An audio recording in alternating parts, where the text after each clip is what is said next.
Hello friends, Chanakya अकादमी में आप सभी को अश्विनी सर का नमस्कार। जैसा कि आप जानते हैं कि अब बायोलॉजी चल रहा है, तो बायोलॉजी के अंतर्गत ये आपको ये दूसरा lecture other branches of life science, जीव विज्ञान की अन्य शाखाओं के आज अध्ययन करेंगे। और आप जानते हैं कि यहाँ से शुरुआती प्रश्न पूछे जाते हैं और एनटीपीसी परीक्षा है, उसके लिए तो ये रामबाण का काम करेगा। आज हम ये other branches of life science से संबंधित जो प्रश्न पूछे जाते हैं उनसे संबंधित कॉन्सेप्ट है, और फिर आपको इससे संबंधित जो प्रश्न पूछे गए हैं या संभावनाएं हैं उनसे संबंधित टेस्ट पेपर पढ़ाया जाएगा। तो आज देखते हैं एपी कल्चर। एपी कल्चर पूछता है कि एपी कल्चर के अंतर्गत किसका अध्ययन किया जाता है। एपी कल्चर के अंतर्गत किसका अध्ययन किया जाता है, तो आप कह सकते हैं कि इसके अंतर्गत ये मधुमक्खियों का अध्ययन किया जाता है। एपी कल्चर के अंतर्गत ये मधुमक्खियों का अध्ययन किया जाता है, लेकिन इससे संबंधित और भी प्रश्न होते हैं, है ना, जो पूछे जाते हैं। अब जैसे आप जानते होंगे कि एक कॉलोनी में एक कॉलोनी जो होती है मधुमक्खियों की, उस कॉलोनी में ये 3 प्रकार की मधुमक्खियां पाई जाती हैं। एक होती है रानी मक्खी, दूसरा होता है श्रमिक मक्खी, और तीसरी होती है आपका नर मक्खी। तो ध्यान रखेंगे कि जो रानी मक्खी होती है वह 2 प्रकार के अंडे देती है ना। एक होता है निषेचित और दूसरा होता है अनिषेचित। रानी मक्खी ये 2 प्रकार के अंडे देती है, एक निषेचित और दूसरा अनिषेचित। तो निषेचित अंडों से ही ये श्रमिक मक्खी का निर्माण होता है, जबकि अनिषेचित अंडों से ये नर मक्खी का निर्माण होता है। आप सभी जानते होंगे कि यहां से एक प्रश्न पूछा जाता है कि मधुमक्खियों में जो सूचनाओं का प्रसारण होता है, एक से दूसरी जगह सूचना का आदान प्रदान होता है, वह कैसे होता है और इसकी खोज किसने किया था। तो ध्यान रखिए कि मधुमक्खियों में ये सूचनाओं का आदान प्रदान यानी कि सूचना प्रसारण कैसे होता है, तो सूचनाओं का प्रसारण ये नृत्य द्वारा होता है। और इसकी खोज ये डॉक्टर केवी प्रिस ने किया था, और केवी प्रिस इसके लिए नोबेल भी पाए थे। नोबेल पुरस्कार भी इन्हें प्राप्त हुआ था। तो मधुमक्खियों में सूचनाओं का जो आदान प्रदान होता है, प्रसारण होता है, वह नृत्य के द्वारा होता है, और इसकी खोज करने का श्रेय डॉक्टर केवी प्रिस को है, और इसी खोज के लिए उन्हें नोबेल प्राइज भी दिया गया था। इसके अलावा आप जानते हैं कि मधुमक्खियों के द्वारा ही हम किसी भी आने वाली ये प्राकृतिक विपदाओं जैसे कोई आंधी तूफान आदि की जानकारी हमें इन्हीं से मिलती है। ये मधुमक्खियों से ही सर्वप्रथम हमें किसी भी प्राकृतिक विपदा की जानकारी मिलती है। इसके अलावा ध्यान रखेंगे कि इनका प्रयोग हम बारूदी सुरंगों का पता लगाने के लिए और कोयला की खान में जो मीथेन गैस होती है, वो मीथेन गैस का पता लगाने के लिए भी करते हैं। कोयला खानों में जो बनी हुई मीथेन गैस है, तो मीथेन गैस को पता लगाने में भी हम मधुमक्खियों का ही प्रयोग करते हैं।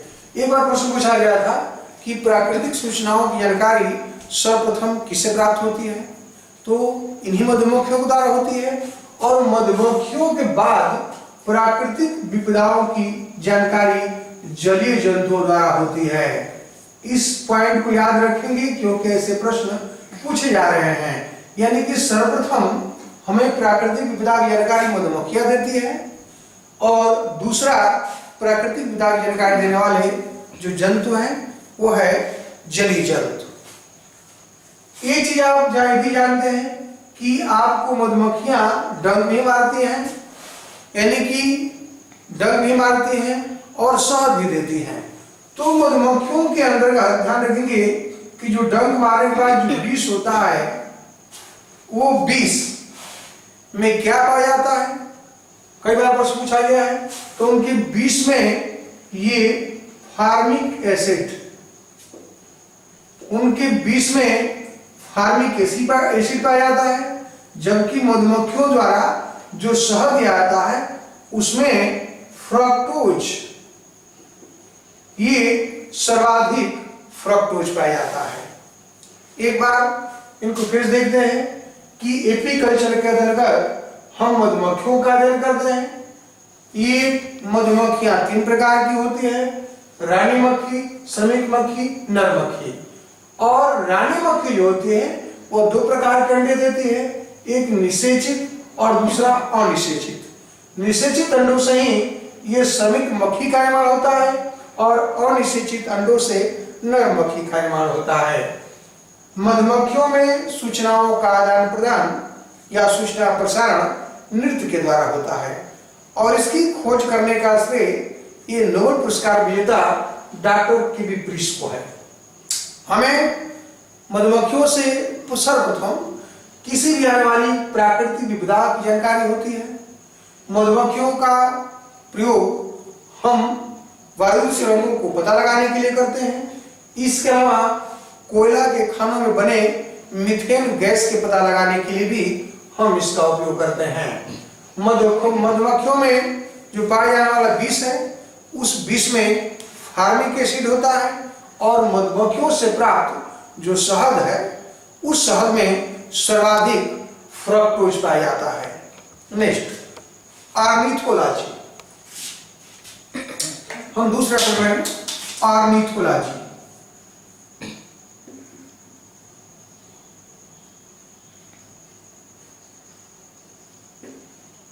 ऑर्निथोलॉजी, ऑर्निथोलॉजी के अंतर्गत पूछता है किसका अध्ययन किया जाता है। तो ऑर्निथोलॉजी के अंतर्गत हम पक्षियों का अध्ययन करते हैं। ध्यान रखेंगे ऑर्निथोलॉजी के अंतर्गत हम पक्षियों का अध्ययन करते हैं। आप जानते हैं कि अगर ये पूछा जाए कि किस महाद्वीप को पक्षियों का महाद्वीप कहा जाता है, किस महाद्वीप को पक्षियों का महाद्वीप कहा जाता है, ये वैसे तो ज्योग्राफी का प्रश्न है। ये ध्यान रखेंगे कि साउथ अफ्रीका को ये पक्षियों का महाद्वीप कहा जाता है। साउथ अफ्रीका को पक्षियों का महाद्वीप कहा जाता है और भारतीय जीव विज्ञानी ये डॉक्टर सलीम अली को ये पक्षी विज्ञान का जनक कहा जाता है।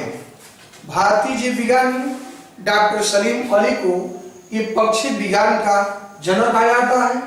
आप भी जानते हैं कि भारत सरकार ने इनकी स्मृति में ये सलीम अली राष्ट्रीय उद्यान की स्थापना जम्मू कश्मीर में किया और इन्हीं के नाम पर सलीम अली पक्षी विज्ञान केंद्र की स्थापना तमिलनाडु के कोयम्बटूर में हुई है। आप जानते हैं कि पक्षियां 2 प्रकार की होती है, एक फ्लाइटेड और एक दूसरी नॉन फ्लाइटेड। ये फ्लाइटेड पक्षियां 2 प्रकार की होती है, एक फ्लाइटेड और एक होती है नॉन फ्लाइटेड।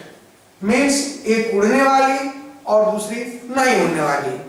आपसे प्रश्न पूछा जाता है कि सबसे बड़ी पक्षी कौन है, सबसे छोटी पक्षी कौन है। तो ध्यान रखेंगे कि जो फ्लाइटेड पक्षी है वो फ्लाइडेड पक्षियों में या इस तरह समान पक्षियों में सबसे छोटी पक्षी होती है हमिंग बर्ड। Humming bird. अब यहां से प्रश्न पूछा जाता है कि हमिंग बर्ड कहां पाई जाती है पक्षी? जो सबसे छोटी पक्षी होती है वह क्यूबा, यह क्यूबा पाई जाती है। और सबसे बड़ी पक्षी होती है जो नॉन फ्लैटेड होती है और वो होता है शुतुरमुर्ग। शुतुरमुर्ग जो सबसे बड़ा होता है, हमिंग बर्ड सबसे छोटा पक्षी है और शुतुरमुर्ग जो ऑस्ट्रेलिया में पाया जाता है, ये सबसे बड़ा पक्षी है। और अंत भी पक्षियां हैं सारी। शुतुरमुर्ग जो है अफ्रीका में पाया जाता है, एमू पाया जाता है वहां पर अफ्रीका, ये सबसे बड़ा पक्षी है। हमिंग बर्ड के अलावा भी जो फ्लाइटेड पक्षियां हैं उसमें अन्य भी छूटी है, जैसे इंडियन स्विफ्ट या वेस्टर्न कहते हैं, आज उसको संकटग्रस्त पक्षियों की सूची में रख दिया गया है। गोल्डन फ्लेवर भी ये फ्लाइटेड के अंतर्गत आती है, जो छोटी पक्षी है। बड़ी पक्षियों में सबसे बड़ी पक्षी शुतुरमुर्ग है जो अफ्रीका में पाया जाता है। और इसके अलावा कीवी का नाम सुने होंगे, कीवी, पेंगुइन और एमू। कीवी न्यूजीलैंड पाया जाता है, पेंगुइन अंटार्कटिका में पाया जाता है और एमू ऑस्ट्रेलिया में पाया जाता है। जो सभी के सभी ये नॉन फ्लाइटेड ये बड़ी पक्षियां होती हैं। कीवी अगर आप देख लें इसको, कीवी, पेंगुइन, एमू। कीवी जो पक्षी होता है वो न्यूजीलैंड पाया जाता है, पेंगुइन आपके अंटार्कटिका पाया जाता है और एमू ऑस्ट्रेलिया पाया जाता है। तो ये पक्षियां हैं। अब हम पढ़ेंगे ऑर्निथोलॉजी।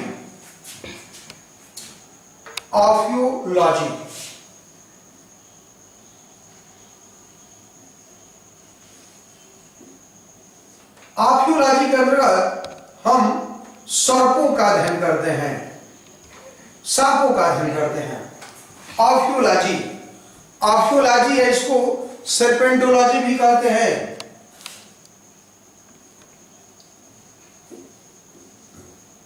ध्यान रखेंगे कि इसको ऑर्निथोलॉजी या सर्पेंटोलॉजी भी कहा जाता है, जिसमें हम सर्पों का अध्ययन करते हैं।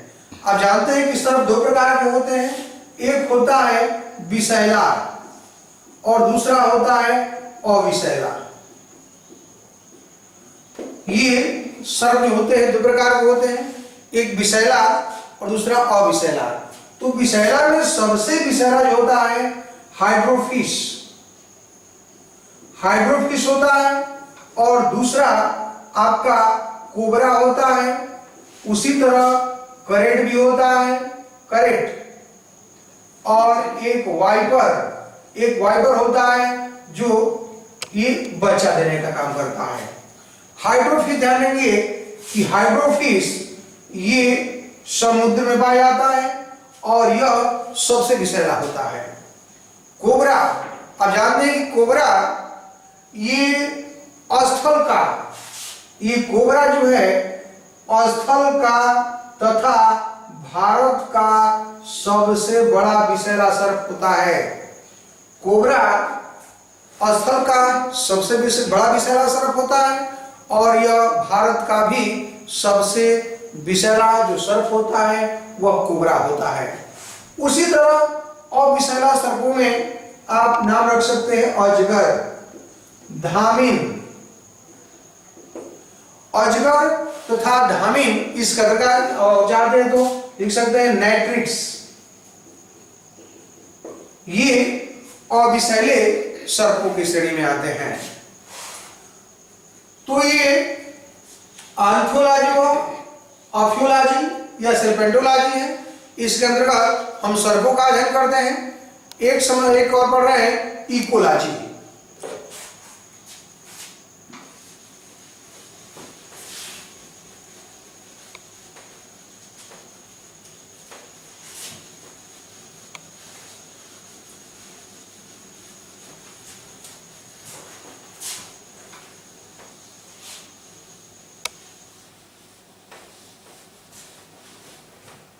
इकोलॉजी।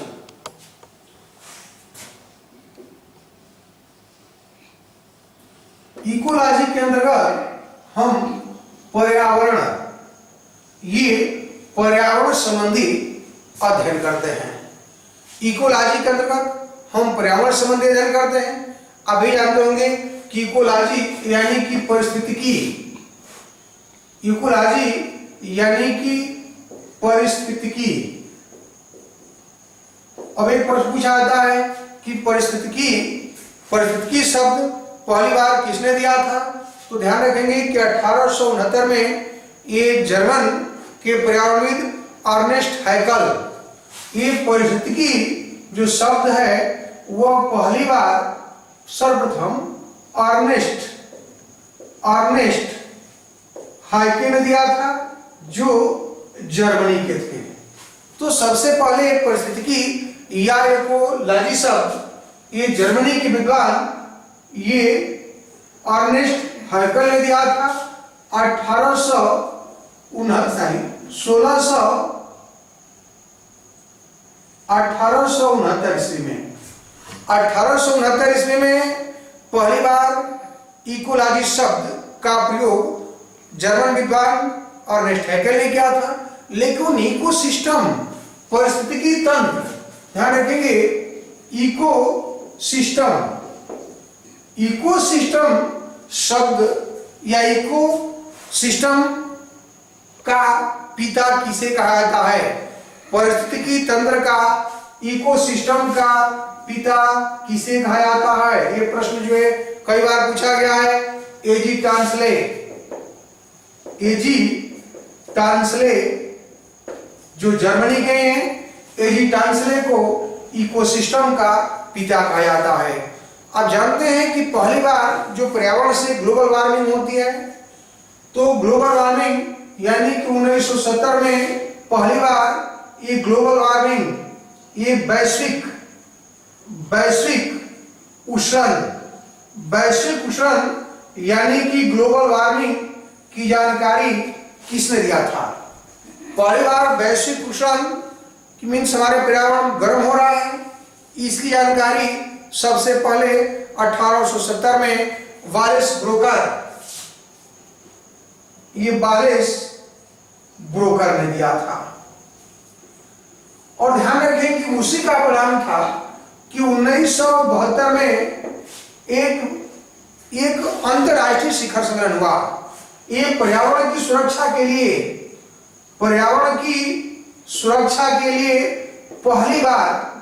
पहली बार एक वैश्विक शिखर सम्मेलन स्टॉकहोम इन स्वीडन में हुआ था। और इसी सम्मेलन में निर्णय लिया गया था कि यूएनईपी का गठन होगा, यूनाइटेड नेशन इन्वायरमेंट प्रोग्राम। इसी स्टॉकहोम सम्मेलन में निर्णय लिया गया था कि यूएनईपी का गठन होगा, जो वैश्विक स्तर पर ये पर्यावरण से संबंधित निर्देश जारी करेगा। और इसी स्टॉकहोम सम्मेलन में जो स्वीडन में हुआ था, निर्णय लिया गया था कि हम प्रत्येक 5 जून को ये पर्यावरण दिवस के रूप में मनाएंगे। जो आज आप मनाते हैं 5 जून को पर्यावरण दिवस, वह निर्णय 1872 में ही स्टॉकहोम सम्मेलन में सभी विश्व के देशों ने निर्णय लिया था। और उसी का परिणाम है कि हम 5 जून को ये पर्यावरण दिवस के रूप में मनाते हैं।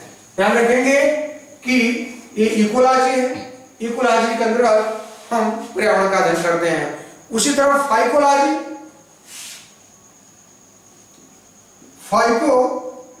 के अंतर्गत हम किसका अध्ययन करते हैं? फाइकोलॉजी के अंतर्गत हम शैवालों का अध्ययन करते हैं। शैवालों का अध्ययन करते हैं। आप जानते हैं कि शैवाल पृथ्वी पर उत्पन्न होने वाले प्रथम स्वपोषी पौधे हैं। शैवाल जो है ये पृथ्वी पर उत्पन्न होने वाले ये प्रथम स्वपोषी पौधे हैं। और पृथ्वी पर सर्वाधिक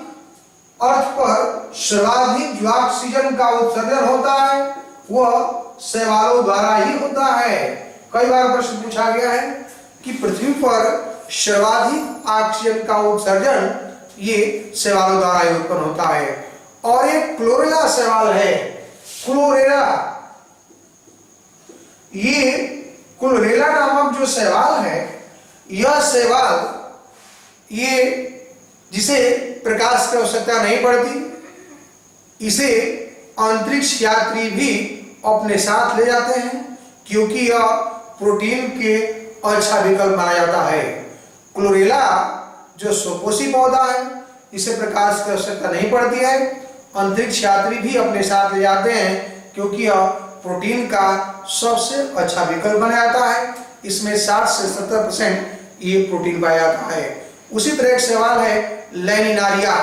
लैनिनारिया ध्यान रखेंगे कि लैनिनारिया जो सवाल है वो आयोडीन का एक अच्छा स्रोत माना जाता है। Next bacteriology.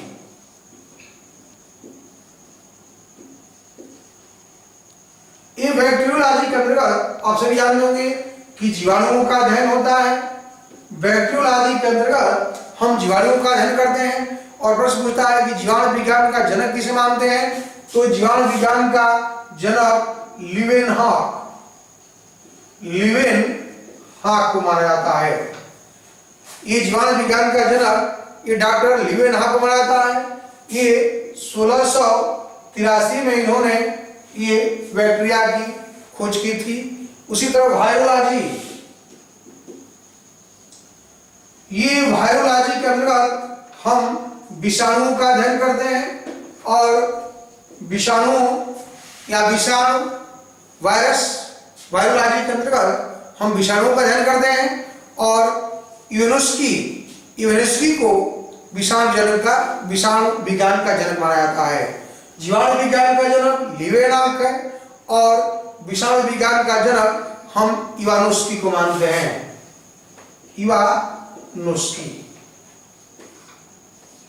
इवानोस्की को हम विषाणु विज्ञान का जनक मानते हैं, जिन्होंने 1632 में वायरस की खोज की थी। आप जानते हैं कि वायरस में सेल नहीं पाया जाता है, मीन्स कोशिका नहीं पाई जाती है। और लेकिन ध्यान रखेंगे कि भले सेल न पाई जाती हो, लेकिन आरएनए और डीएनए पाया जाता है। एक है पैलेंटियोलॉजी।